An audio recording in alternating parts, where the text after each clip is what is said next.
Dear subscribers of the Christian channel Christos Vivit, good morning and welcome to this new edition of your émission Ce que j'ai compris ce dimanche. Aujourd'hui, l'Église universelle célèbre le troisième dimanche de Pâques. Et aujourd'hui encore, les chrétiens ont partagé avec nous ce qu'ils ont retenu de l'homélie de ce dimanche.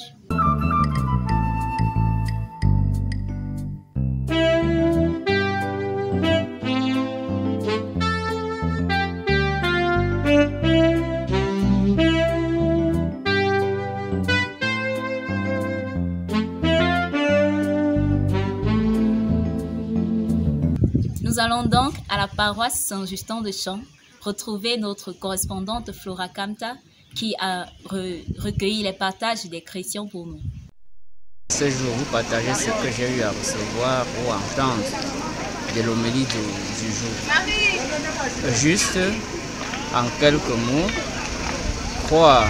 Il faut croire à Dieu, obéir à Dieu et non obéir aux hommes. C'est-à-dire laisser les propos des hommes de côté et marcher selon les règles de Dieu. Tout ce que j'ai pu suivre aujourd'hui en ce qui concernait l'homélie. Qu'il faut obéir à Dieu plus qu'aux hommes et régulièrement montrer aux autres qu'on les aime, leur dire et respecter aussi ceux qu'on aime en fait. Et entre conjoints, on doit se démontrer régulièrement qu'on sait qu'on est important l'un pour l'autre. Sunday to all. What I got from the Word of God today is that you have to put God in front of your life. Follow His instructions and don't follow humans fully, but follow and do what asks you. And you have to show your brothers and sisters that you love them and that you care for them. Thank you. Bon salut, moi c'est Lorraine Aïcha de la paroisse Saint-Boniface de Nti, étudiante à l'université de Champs. Aujourd'hui, je vais vous parler de l'homélie et l'évangile d'aujourd'hui. En fait, aussi la première lecture. Dans la première lecture aujourd'hui, on a vu que les grands prêtres et les soldats interdisaient aux apôtres d'annoncer la bonne nouvelle.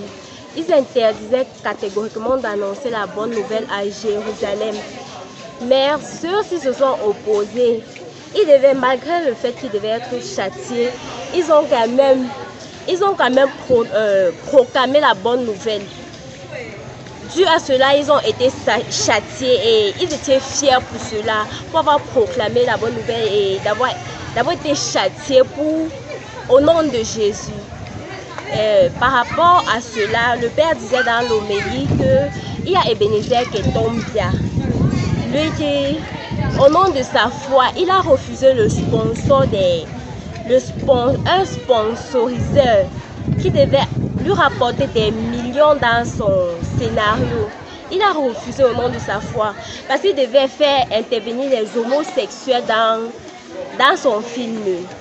Et par rapport toujours, il a parlé des jeunes filles d'aujourd'hui, que nous les jeunes filles, on pense que c'est le sexe qui garantit le mariage. Mais que non, ce n'est pas le cas. Si un homme te trouve, il te demande le sexe, tu refuses. Il va partir voir l'autre, mais toi tu serais sa femme du mariage. C'est une leçon que moi j'ai tirée aujourd'hui. We must obey God rather than men.